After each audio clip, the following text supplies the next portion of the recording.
Bienvenue, chers téléspectateurs de Canal Congo Télévision, à cette édition du journal de la mi-journée.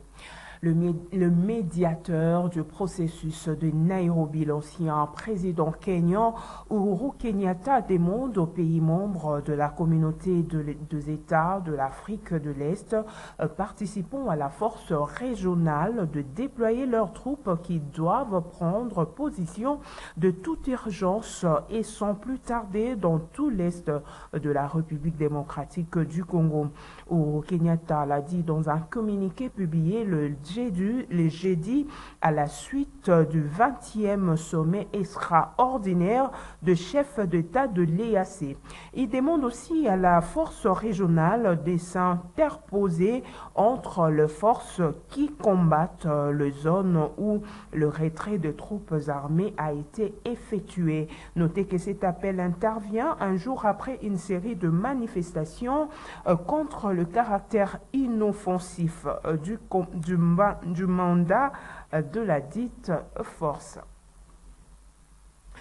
Et puis direction à présent l'hémicycle du Palais du Peuple. L'Assemblée nationale appelle le ministre de la Défense et le chef d'état-major de l'armée à prendre des dispositions urgentes pour barrer définitivement la route au M23. Le président de la Chambre basse du Parlement a reçu mardi, face à la situation sécuritaire dans l'Est du pays, le ministre de la Défense nationale Gilbert Kabanda, qui était accompagné de plusieurs officiers et de FARDC. Suivez. Merci au ministre de la Défense. Merci également à l'état-major de notre force armée d'avoir répondu à notre invitation. Monsieur le ministre vient de vous dire la raison de cette rencontre. Ça porte essentiellement sur la grave situation sécuritaire de l'Est et un peu de l'ensemble du pays. Nous avons tiré tous des conclusions. Nous, au nom de la représentation nationale, notre peuple tient à ce que notre armée se ressaisisse, prennent un sursaut d'orgueil pour barrer la route au M23 supplétif de l'armée rwandaise. Ensuite, nous avons demandé au chef d'état-major des forces armées et au ministre de la Défense de prendre des dispositions urgentes que requiert la gravité de la situation à l'est du pays, en prenant des dispositifs utiles pour que les éléments des forces armées envoyés au front ou d'autres barrent définitivement la route au M23 et à l'armée rwandaise. Par ces dispositifs, nous avons dit beaucoup de choses. Et nous allons y veiller. En même temps, nous prendrons contact avec le commandant suprême des forces armées pour faire rapport de nos entretiens et présenter des propositions au nom de la représentation nationale. S'agissant des forces régionales, il en a été cas.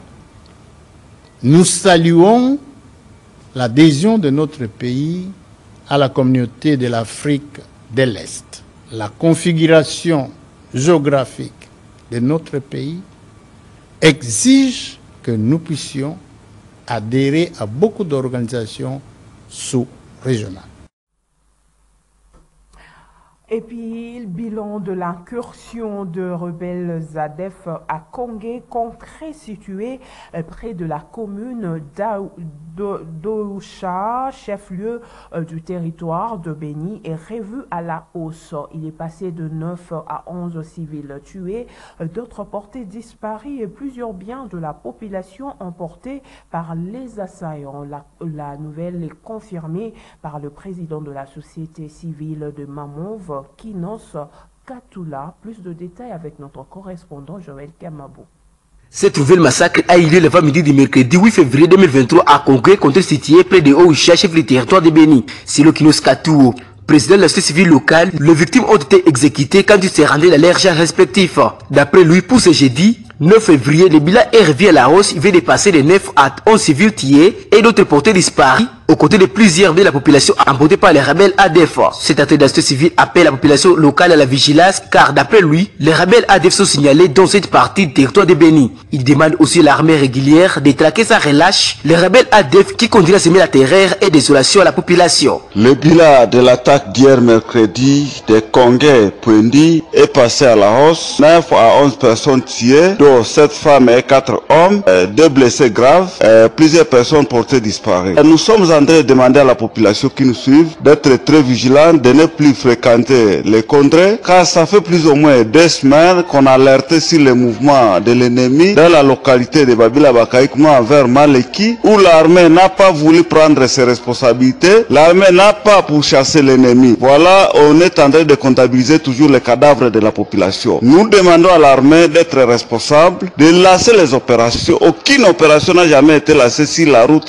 numéro 4 à l'ouest. Pourquoi l'armée ne veut pas prendre en considération nos alertes? Pourquoi l'armée se contente toujours de tromper la vigilance de la population en passant au cours des routes, en disant qu'on est en train de faire des patrouilles sans avoir des actions palpables sur terrain? Cette nouvelle tuerie a été à la base d'une panique généralisée qui a gagné le chef de la population du quartier Mabasele de la commune de Oicha. Les habitants qui craignaient à une progression des rebelles ADF vers la commune ont déserté les quartiers pour des zones supposées sécurisées. Précisons que les rebelles ADF ne menacent pas seulement la province du Nord Kivu, mais aussi celle de l'Ituri, où le 5 février dernier, 4 rebelles ADF avaient été neutralisés par les FARDC à Apende, à Cheveri de Wallace et Vokout, au territoire de Romou, alors que ces rebelles tentaient d'attaquer un convoi de véhicules qui venaient du Nord Kivu vers l'Ituri. Pendant ce temps, les forces armées de la RDC ont procédé à la remise de 4 ex-otages des rebelles ADF à la coordination urbaine de la société civile de la ville de Béni. D'après le porte-parole des opérations Sokola et Glano, le capitaine Andoni Maloucha, ces ex-otages avaient été libérés par les FARDC il y a de cela 2 mois dans la vallée de Moalika, territoire de Béni. C'était lors d'une opération militaire contre les rebelles ADF. De ce côté, le président de la coordination urbaine de la société civile de la ville de Béni, Maître Pepe Kavota, appelle la population à continuer à soutenir les forces armées de la RDC afin que la paix soit vite rétablie dans la région de Béni. Il faut noter que les 2 derniers mois, plusieurs otages ont été libérés entre les mains des rebelles ADF, non seulement dans la région de Béni, mais aussi dans le territoire de Romoua, province de l'Ituri. Rendons-nous à présent à Mbandaka où il y a eu lancement de travaux d'asphaltage de l'avenue Mounzi par le gouverneur de la province de l'Équateur, Bobo Boloko Bolumbu, une réalisation de la promesse faite par le chef de l'État, Félix-Antoine Tshisekedi, lors de son dernier passage dans ce coin du pays. Maxime Makabou pour le reportage. Les travaux d'asphaltage de l'avenue Mouji ont repris le mardi 7 février à la grande satisfaction de la population de la province de l'Équateur. Les travaux exécutés grâce à l'implication personnelle du chef de l'État Félix-Antoine Tshisekedi Tshilombo, une réalisation de la promesse faite lors de son passage dans ces coins de la République démocratique du Congo.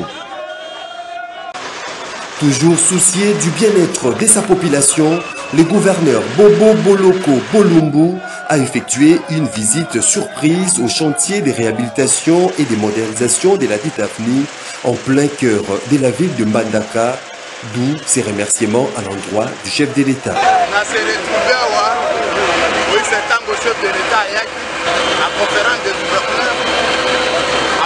La promesse de l'État monacé, va ajouter un kilomètre à Babalabala, la pandère,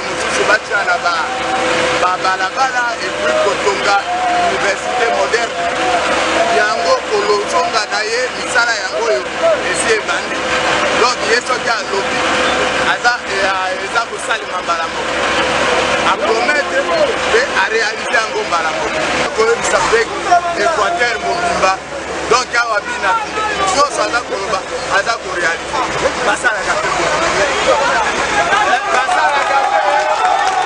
Venir très nombreuses assister et manifester sa joie face à la reprise de ces travaux, la population n'a pas retenu ses émotions.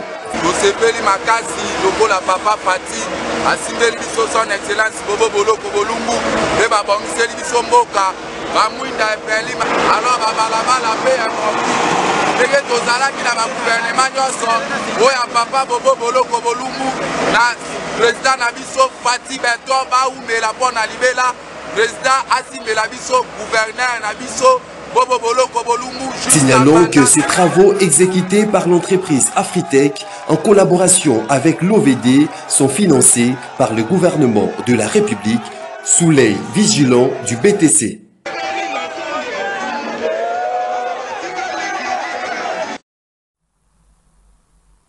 Parlant processus électoral à présent en République démocratique du Congo avec l'enrôlement de tout récemment plutôt dans la ville de Mbandaka de Dr Dan Bomboko, secrétaire national de la santé et coordonnateur fédéral de la Ligue de jeunes du mouvement de libération du Congo MLC Équateur 1. Aussitôt reçu sa carte de lecteur, Dan Bomboko d'inviter la population de Mbandaka à lui emboîter les pas en s'enrôlant massivement. Le point avec Jean-Romans Mokolo.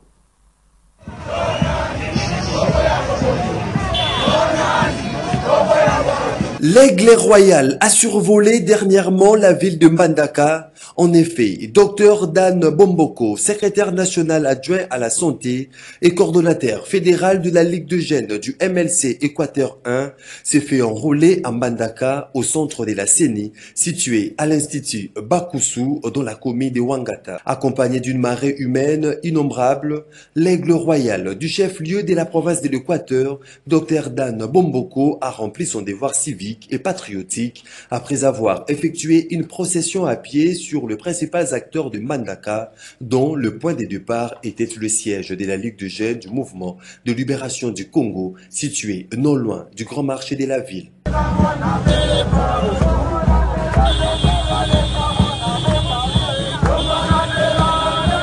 Comme on les voit, c'est plus de 3000 personnes venues de tous les 4 coins de la ville de Mbandaka qui ont porté en triomphe Dr Dan Bomboko dans une liesse populaire inégalée. Une véritable démonstration des forces du mouvement de libération du Congo, parti cher à Baïmoto, le chairman Jean-Pierre Bemba Gombo. Après avoir rempli toutes les formalités d'usage, Dr Dan Bomboko est sorti du centre d'enrôlement de la CENI avec sa carte de lecteur en main. C'est là, en invitant la population de Mbandaka de suivre son exemple en se faisant enrôler massivement pour participer aux prochaines élections générales. Ma capacité dans son enrôlement, dans mon temps na critique et enrôlement timidement, je comprends que la population n'est pas encore sensibilisée pour s'enrôler et qu'aux dispositions sont nécessaires pour et bâtir va s'enrôler. Donc on a moni que vraiment la population a mobilisé ma capacité de cambo enrôlement bazo négligé mingi peut-être parce que le message est passé dans nos biens pas population donc biso ba candidat biso bato to lingi population s'enrôler to connaître Mbandaka ba maman Mbandaka ba papa Mbandaka boya ko s'enrôler massivement botika na simate parce que ils ont droit na bino ils ont droit de vote ils ont droit na bino primaire oyo azotika politique azokipe politique tendeng ba lobaka politique nde ekokipe ye soko lingi yo osala changement e ya na Mbandaka courant ya na Mbandaka banzela batonga na Mbandaka elo ba liboso zwa carte d'électeur na yo donc nazo senga na bana Mbandaka boya ko zaka de kana bino pona émergence ya Mbandaka.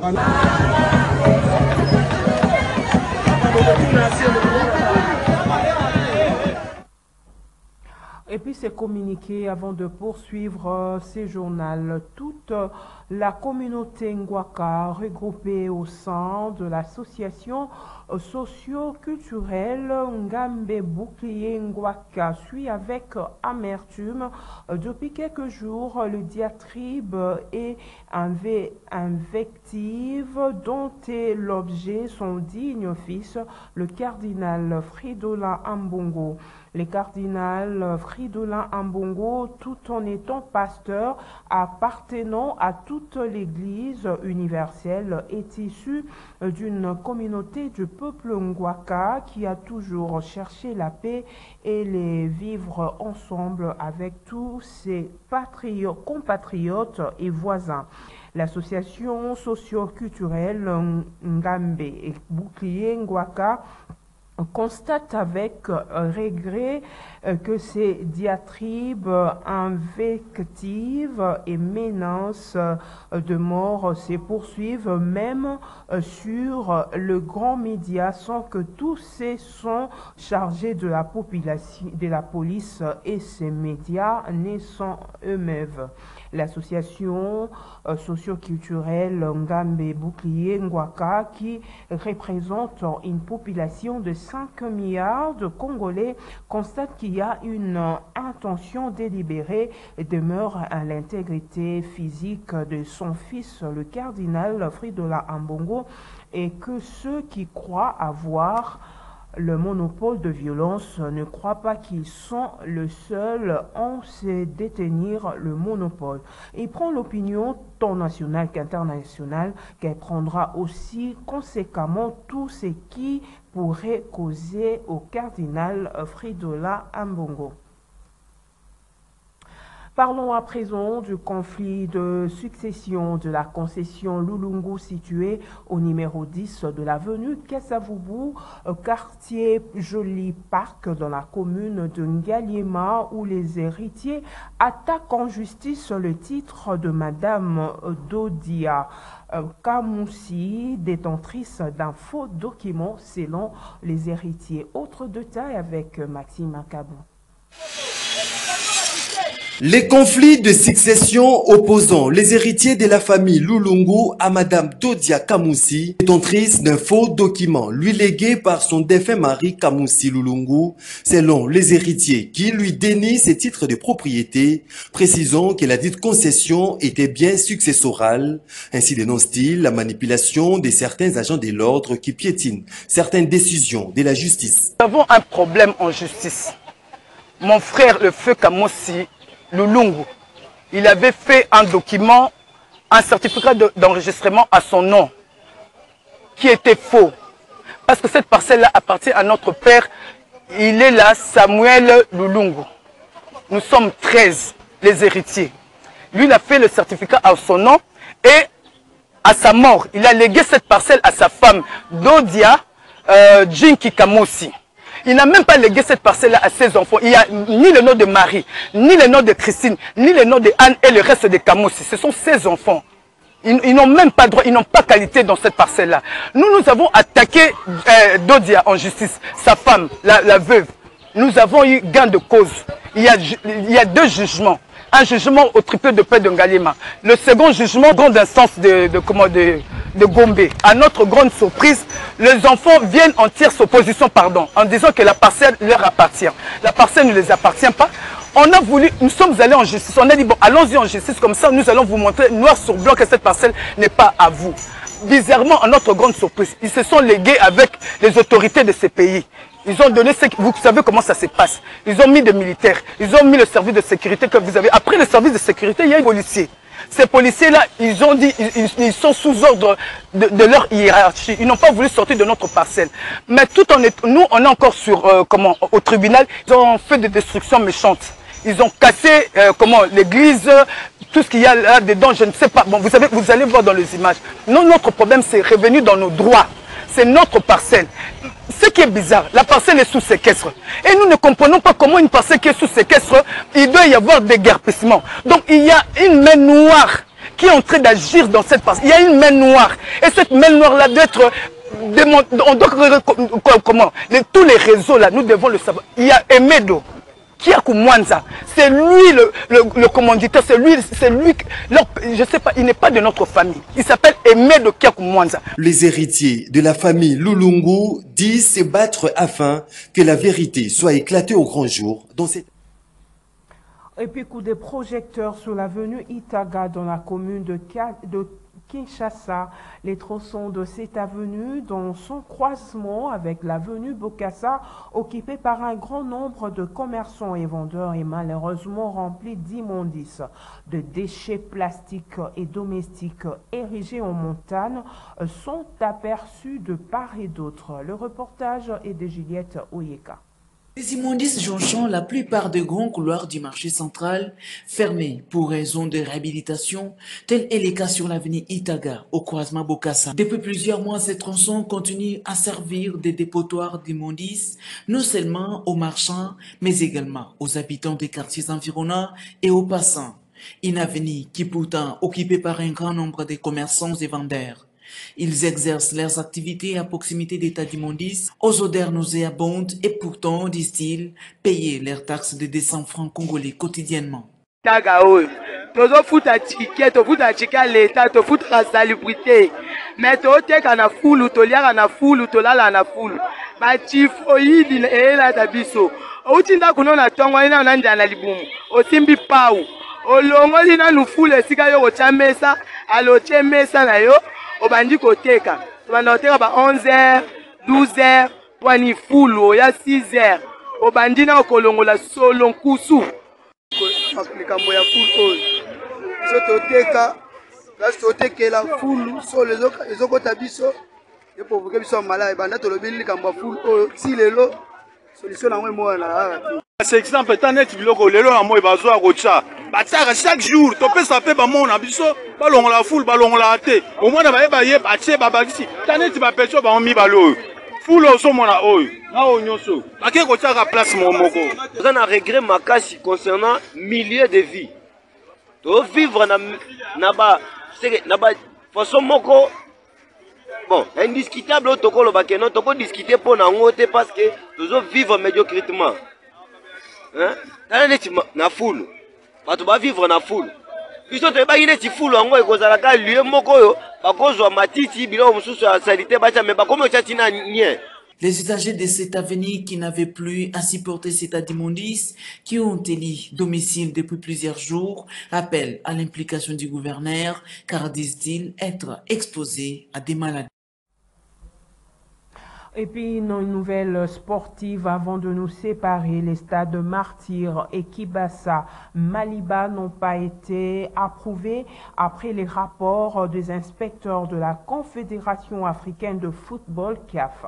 Seul le stade du TP Mazembe a été retenu pour accueillir le rencontre de compétition CAF. Pour la CAF, le dernier rapport d'inspection a de nouveau conclu que plusieurs zones du stade de Martyr nécessite encore une rénovation totale conformément aux exigences de la CAF. Des zones telles que les tribunes et les installations des spectateurs, les zones de compétition de médias et les installations médicales sont parmi les principaux problèmes mis en évidence. De plus, les zones du périmètre extérieur du stade ne garantissent pas un environnement sûr et sécurisé pour l'organisation des matchs de football international, car ces zones sont abandonnées et sans aucun entretien approprié. C'est la fin de cette session d'information. Merci de l'attention soutenue. Au revoir.